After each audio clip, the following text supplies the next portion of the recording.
সবাই আমার বাসে উঠে পড়ো, তোমাদেরকে যে যার বাড়িতে দিয়ে আসি। রোজ তো আমাদেরকে ভজনটা নিতে আসে, উনি আজকে আসেননি। না, ওনার খুব জ্বর তো, তাই আজকে আমাকেই পাঠালো। বাস চলতে শুরু করলো। সেই বদ বুদ্ধিতে ভরা ডাইনি বাসটিকে শহরের রাস্তা ছাড়িয়ে জঙ্গলের রাস্তায় নিয়ে যেতে লাগলো। হ্যাঁ, এটা কোনো শর্টকাট নয়, মনে হচ্ছে আমরা কোনো ফাঁদের পথে এগিয়ে চলেছি।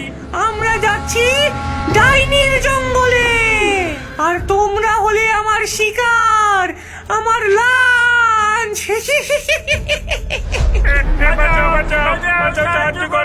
বাঁচাও?